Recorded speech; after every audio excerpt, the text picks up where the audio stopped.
Our guest today is Patti Burgin, founder of Seattle Coach and ICF Master Certified Coach, who's trained hundreds of coaches across Washington State. Patti is widely respected for her work helping coaches deepen their craft while building a strong and supportive coaching community. Patti, it's great to have you with us today. Thank you, Julian. Lovely. The questions that's always just so amazing to me is like, how did you get started in coaching? What are those beautiful nuggets about what changed your trajectory? So into your journey, how did that begin? I know that you talked a bit about having therapy clients, and your therapy client said, I don't want to stop talking to you. So can you share that moment? Oh, these were my best teachers ever. So yes, I am still a licensed marriage and family therapist. And I was doing that work for a number of years. And then in the late 90s, right when coaching ICF was established in 95, so coaching started to get to my attention. But more than that, my favorite clients began, a whole stream of them, I thought they were in cahoots, were saying, Patti, I'm not depressed. I'm not anxious. My relationship is fine. And then, just as I thought they were going to say, so I think we're done here. I think you fixed me. They didn't do that. They said, I don't want to stop talking to you. And I think I told you, Sherlyn, that I must have looked like a Cocker Spaniel the first few times I heard it. Like, well, you can't bill insurance, but what would we talk about? And they would say, we would talk about my contribution and my satisfaction, about the fact that I'm halfway through. And that's what we would talk about. And so I That's began to awesome. work with them. But prior to that, as you know, I was a campus chaplain here and in the former Soviet Union. And I learned to listen to people. And um, I suppose that is probably an enduring thread. Yeah. I learned to ask good questions. I was inspired by the fact that the guy in the Bible that asked the most questions was the guy who he probably already knew the answers, but still he asked the most questions and then he waited for answers. And so the respect I saw in the behavior of Jesus with people inspired me. Yay. So you've trained over 400, 500 coaches. And I know you also talked about when you did that, you like with intention built a community while you're training coaches. So what inspired you to not just train them, but to also build a community around the work? Oh, that's such an important question. I I went through coach training as a therapist. I found a group that trained therapists, marriage and family therapists, and mental health counselors. They trained them into being coaches, and I grew to love those people as I went through my own coach training. But this was 25, 26 years ago. We were on the phone. I grew to love them. But when we were complete in our training, they were alone in their cities and I was alone here. And ICF was just emerging locally. And so I thought, boy, I need to find collaborators. And so then, a few years after as I was shifting my way from therapy to coaching, another round of my favorite clients wanted to know, they'd say, Patti, how do I learn to do what you're doing? And that was the origin of Seattle Coach. And I thought, what do I call this thing? And back then, URLs were plentiful. What if I call this thing? I traveled forever. I didn't want to travel anymore. So I thought I accept for fun. And so I thought, well, I think I'm not gonna call it global coach or worldwide coach. I'm gonna call it Seattle Coach because I want to train coaches who along the way create a community and leave a community in their wake that is attractive to other people. So those were the origins of Seattle Coach because like you, I I know that coaching becomes more fun when you belong, when you collaborate, when somebody's got your back, when you get into some ethical question marks, you got somebody tapping you on the shoulder and saying, hey, hey, hey, hey. Yeah. And So I did not want to practice in isolation, nor did I want to train coaches who would be isolated. That's beautiful. And our community of Yeah, coaches has asked for that. They've asked for a building community in the local areas in which they live instead of yeah, having to travel for the community. So that is amazing and wonderful.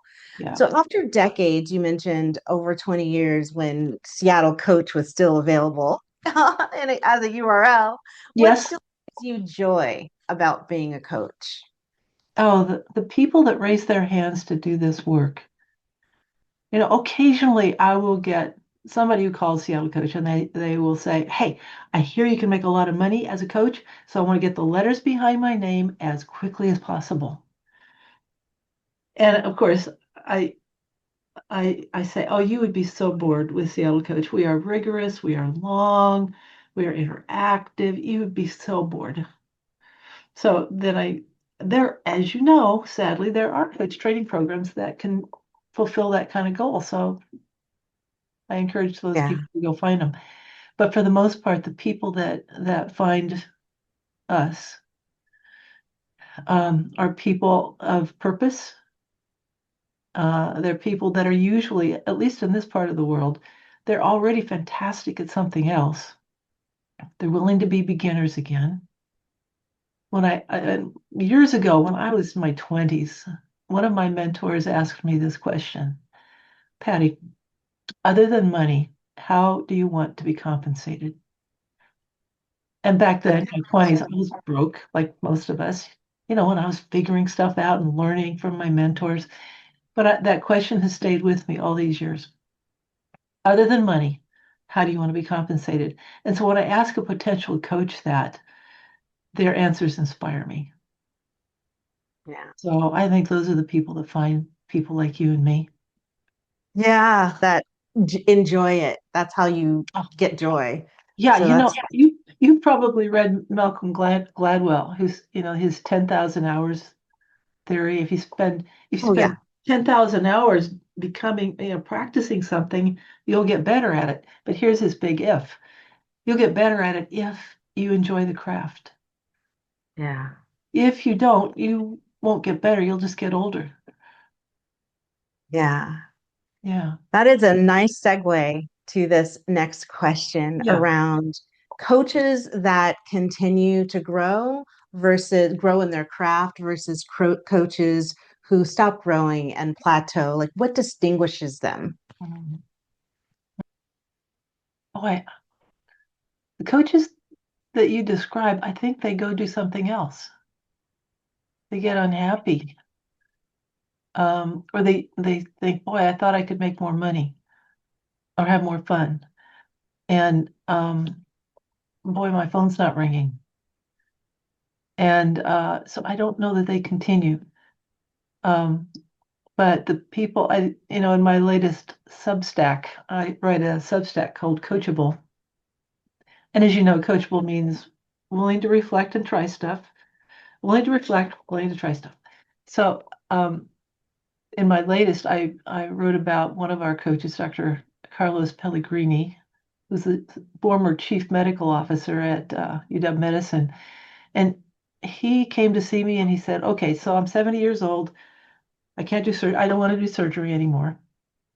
But then he leaned in with a little fire in his eye and said, "But I'm not done yet." I said, "Well, okay." I said, "What do you want to do?" He said, "I want to contribute to the lives of emerging leaders, rising leaders. I want them to have a richer experience than I did as a young doctor."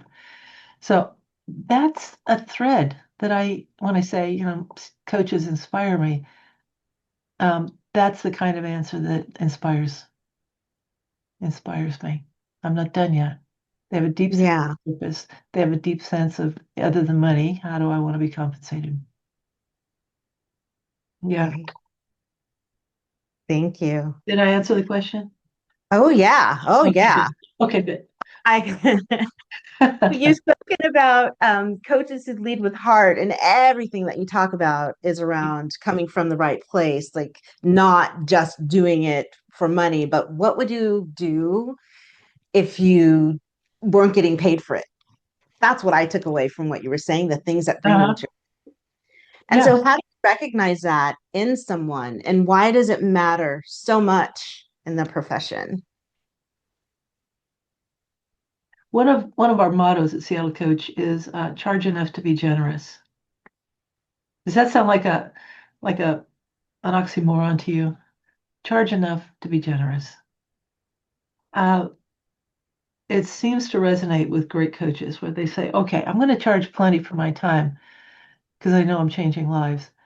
But, when someone wants an urgent intervention or an urgent call, I'm going to take it. I'm not going to Right. charge them for it. I'm going to step in as their colleague, as their friend, and yeah, as their coaching friend, and seize the moment. One of Mhm. another saying that we have is use what comes into the room, use what shows up. But that's the kind of heart that I see in a great coach. Yeah, things that matter. You bet. Very good. Thank you. How can I give back in meaningful ways?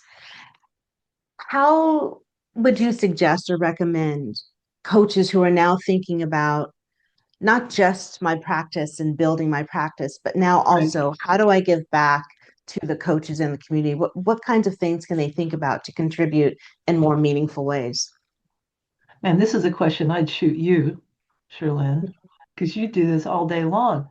And I think it doesn't just sort of it doesn't descend on a coach after they've done the work for long enough that they've made enough money.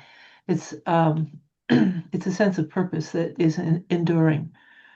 Um, and it comes, I think, for me, it comes from watching our culture. And what I've noticed lately is that our culture, um, I guess the term I would use, I just have heard this recently, is characterized by hyper individualism. And no more, no place else is that more observable than in Gen Z. They went through that rough patch, as we all did, but developmentally, they went through the pandemic where, you know, they had to stop going to school. They had to go online to get their education. And they're great with screens. They're not so great with each other. They need probably opportunities for more social interaction, for impulse control, emotional intelligence. So my big idea lately has been, as you know, Sherlyn, you and I both love working with groups and teams. So my thought is probably in the next 12 to 18 months, I want to do some further work in doing some advanced modules on working with groups and teams for our veteran coaches. And then to maybe develop that alongside the opportunities to say to as many Gen Zs as we can find, we want you to join one of our teams. Nice. You're going to like it. We're going to talk about stuff you want to talk about, but we're also going to leverage 10 other Gen Zs in your group um, that you'll interact with and maybe collaborate with. Because as you know, Gen Z, they're not as wealthy as they're going to be. Sometimes coaching's expensive. So I'm thinking about killing several birds with one stone here, that we could charge them nominally. Our coaches could still make some money. Um, but there could be a whole lot of good. So I don't know. Yeah. That's my latest brainstorm. You want to help with that? Yes, I do. That Yes, I is a thought you might. wonderful way to Yeah, contribute. I think you might be already doing this. I am. I'm doing some of that. I have Yeah. three ladies that I mentor right Ah, now, and yes, they are like that. Gen Z, and there are definitely things that can help and support them when they start to build their support systems around them. And having Yes. a coach is one of them. Yeah. Yes, Okay. um, You're on my that list. is a great response. I love that one. Any way to give back? I've been giving back since I was 18. Yeah, but give back in a generous, but very specific and generative way. Yes, yes, helping the next generation. Yes, And so ma'am. coaches can sometimes feel like in independent profession we're at our computers virtually, Yes, yes, sometimes one-on-one. yes. How can coaches start to intentionally build those communities that they need in order to thrive? Mm. One of our coaches has just written a book, Jennifer Marcoux. She's just written a book on how introverts can find their leadership vibe, and she's gotten me thinking about this. Even if you're an introvert, which is in this culture, this is an extrovert culture. So even as an introvert, how do you do that? Because I've watched her do that. So I think whether you're an extrovert or an introvert, you've got to initiate. You got to find your people, call them up, pull them together, and invite conversations, and usually collaborations ensue. But yeah, you got to find your people. And of Yeah, course, I want everybody to find a coach training program that builds community. And I know we're not the only one. yeah. Community is so important. What we're doing at ICF Washington State Yes. is creating these communities of coaches in Mhm. the different regional areas so that people can just get together, Yeah. get to know each other. You're probably going to the same grocery store. You're probably walking in the same park Yes. or Like that. something. And so it would be nice, they said in our survey, to get together with other coaches in their community. So that is super cool. Yes, find your people. Okay, so It's in very real life, that's what you guys are encouraging, and I love it. Where yes, in people can real be, life, oh, I know, IRL. fantastic. That's right. Yeah. So much is virtual. So AI, Yeah. looking ahead Hmm. and seeing the coaching profession change and evolve, especially AI, Yes. generations like Gen Z, those shifts and leadership shifts. Like, what do you see the profession looking like? How do you see it evolving? I mean, I've been a little bit nervous about AI, but my younger coaches, there are some that are younger than I, um, are helping me to calm down about it. One of our coaches has just developed an app called Coach Quota, and he developed it he's currently in training with us. His name's Mark. Um, he developed it for his cohort to keep track of their hours. So it's an app that's a spreadsheet that, is going to gigantically um, simplify the application process when the time comes for these people to apply for their ACC. And then yesterday I was on a call, Mark's on the call, and as soon as we hang up, he sends us an AI generation summary of our high points on the call, and they were spot on. So it's, as always, I think of AI as a supplement, not a substitute, Mm-hmm. as a Mm-hmm. servant to the humans. And I, I don't know. I'm a learner. I'm open, and it helps me to have some coaches around me who um, aren't scared of it and Mm-hmm. are helping to build it. And maybe you've met some already as well. I've got 4 or 5 in my little network that are tapping me on the shoulder saying, I think this could be a boon. Yeah. Yeah, You mentioned human. And so continuing to think about AI, yeah. what makes us and coaching the profession uniquely human? What is a uniquely human thing about coaching that we know is going to still be standing? This is where I think we've got thousands and thousands of years working for us. Because all of our ancestors, I don't care what part of the globe your ancestors lived in 5,000 years ago, they honored belonging, they honored collaboration, they probably honored fun. Mm. I remember reading Margaret Mead, that famous anthropologist. Somebody asked her once, what's the earliest sign of human civilization that you've been able to uncover as an anthropologist? Was it a mixing bowl or grinding dish? Was it some kind of a tool? And she said, no, it was a healed human femur. And as you know, the femur is the largest bone in the body. And if you broke your leg 5,000 years ago, if you hadn't had support, you'd have died. You couldn't have gotten to water. You couldn't have gotten to food. And so I loved her answer, a healed human femur. There was a belonging that was characteristic of all of our ancestors. And it's still true that we have this urge to belong, to make a difference, to know that we've just got a set number of years on the planet, Mhm. and we want to make them count, and we want to love and be loved. So Yes. I think those things are alive in the character of a good coach. Part of this hyper individualism I mentioned is that I know as coaches and as therapists, sometimes we say, well, the answer is right in here. And sometimes it's not yet. Sometimes there's a little bit of a spiritual vacancy. And I don't necessarily mean religious. Maybe for me it is.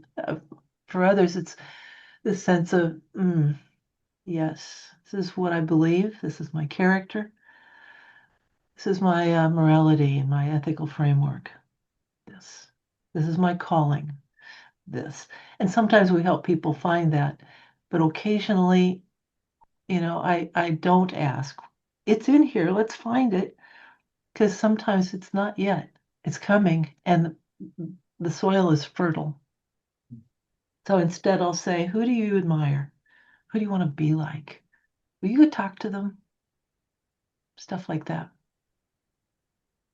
Yeah. Yeah. I know that's That's how you uniquely three. human. I know that's how those three young women have found you, Sherlyn. Yeah, absolutely. Uh, we are all volunteering as well. So, in addition to me supporting them through mentorship and coaching, also volunteering with them so I can help support them in real time Oh, it's and give fantastic. feedback in real time, helping to shape. This is about you. And I want to know what gives you optimism about the future of coaching? You know what? I think Seattle is going to become an epicenter of great coaching.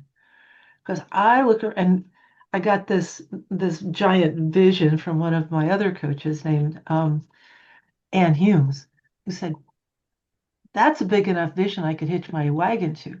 What if Seattle became sort of, if you want to know what great coaching looks like, look what they're doing up in Seattle, in the metropolitan area. And I think she might be right. Because there is this, and it seems like every time I'm with a group or a team of coaches, they're talking about collaborating. They're talking about purpose. They're talking about the future. They're talking about belonging. And those are the elements that I am totally on board with, have been forever. And to see a whole generation of people echoing that, and not they're echoing me, they're echoing that, um, that gives me a lot of hope that if I go out 5 or 10 years, um, there'll be some remarkable things happening. It won't look like coaching back in 2002 when people would say to me, coaching, that's great, Patty. What sport? I mean, coaching was brand new. Yeah, And yeah. now there are far more coaches. It's far more defined. And I think we're far more set up for what the culture needs from us. Very, very good. So this next segment that the Yeah, team wants to put I together love is this like idea. the rapid. Oh, okay, awesome, I awesome. did. I did. When we were talking earlier, could you hear my dog barking in the background? Did I mess that No, up? no. Okay, good. Okay, great, great. Looking Okay, down because good. my dogs haven't barked, but who knows? So when you come back, what do they say? Action. Okay. So this rapid round is going to be really, really fun. And I have 7 quick questions that I want to Okay. ask you. The first is, what is the favorite coaching book that you would recommend? I think, without question, it's Working Identity by Herminia Ibarra. Working Identity. I read it as a young coach, and I've asked everybody who's been through our program to read it as well. And one of the sweetest pieces of feedback I've heard lately is, at Seattle Coach, you coach people into being coaches. Mm. And I wrote to Dr. Ibarra last week for the first time. I wrote to her and I said, thank you. This is the feedback I'm getting, and your book gets a lot of the credit because people read through that book and they see themselves. They learn about test and learn versus plan and implement. And so she wrote back instantly and she said, thank you so much. This means the world to me. So, Oh, working that's identity. awesome. Okay, great. Thank you. A coach you admire or have learned from? Anne Durand. Anne Durand was one of my mentors back in the day. And like a lot of new coaches, I think I was being a little too reserved in my observed sessions. So her feedback to me, I still remember her giving it to me with a smile. She said, Patti, go right in there. Go right in there. So I didn't have to be so reserved. I could use my gifts, my temperament, my desires, my abilities. I could use that to truly collaborate and partner with my coachee. I didn't have to just wait and listen and wait some more. I could go right in there. Anne Durand. She's still practicing. Your your favorite coaching question? What are you taking away? I'll tend to ask it 2/3 to 3/4 of the time through the session. What are you taking away? Okay, one. And sometimes I'll say, I'm going to tell you what I'm taking away, but you tell me what you're taking away. A mistake new coaches often make. Mm, getting isolated, not putting in the work to find collaborators and friends, and forming small groups and teams of enduring relationships. Yeah. Yeah, don't do that. Don't get isolated. Yeah. Resilience. You have to have your support system around you. Don't get Yes, isolated. yes, ma'am. Yeah. One habit that makes you a better coach. Quiet mornings. Mm. Yeah. Yeah. Anymore, I don't tend to schedule much before 9 or 10 a.m. So I'll sit and I'll read. We get two papers, hard copies every day, the New York Times and the Wall Street Journal, and we read them both. And usually I have a collection of animals on my lap while I read. Quiet mornings. Oh, Quiet mornings. Yeah. very good. One piece of advice for someone starting their coaching journey. Goodness. Um, yeah. From the very beginning, um, don't don't get isolated. Find a program that requires you to coach and be coached. And as you refine who you want to serve, find people who also want to serve that audience and learn from each other, collaborate. I keep saying collaborate because I love it when I can work with an organization or a group of people with a partner. And Mm-hmm, mm-hmm. you do too. Yes. Yeah, It's the best. it's the best. It makes you 100% without working too hard. It Yeah. does. And plus, knowing that somebody's got your back, Yeah. 'cause we all have our Now days. finish this sentence. Coaching is powerful because. I think I'll go back to where we began today, where we began talking with each other. And that is because we are cooperating with generations of our ancestors. I call it the world's oldest, newest profession. Because it's like, you can go back through human history and there were gurus, there were prophets, there were members of the royalty, there were wise men and women, there were saints, there were therapists, there were counselors, there were mentors. And then somewhere in the early 90s, some of our older friends began to connect some dots and to say there's also room for those people that we talk to when we don't have a diagnosis. We're not going to bill insurance. We're not depressed or anxious. Our relationships are fine. There's going to be, what is that called? And so coaches have Mm-hmm. reemerged. The world's oldest, newest profession. Mm-hmm. Yeah. What a delight. Thank you for constructing such powerful questions. Oh, thank you. I want to give you an opportunity to talk to people about what you hope that they would find when they look for you. When they look for you, you want them to find. Hope people will find when they come looking for me and Seattle Coach. I want them to find hope and optimism and fun and curiosity and challenge and support. I must say that the only assessment I routinely use is the VIA Strengths Finder out of the University of Pennsylvania. And I took it years ago. I think the results would still be the same. Out of 24 top signature strengths, my top signature strength is zest. So however you define zest, yeah, I think maybe it's fingers in the air. Um, it's a good word to encapsulate all those things. Now to find us, you go to Seattle Coach, and you might also want to subscribe to my Substack. It's Coachable. So just go to Substack, look for Coachable, and you'll find us.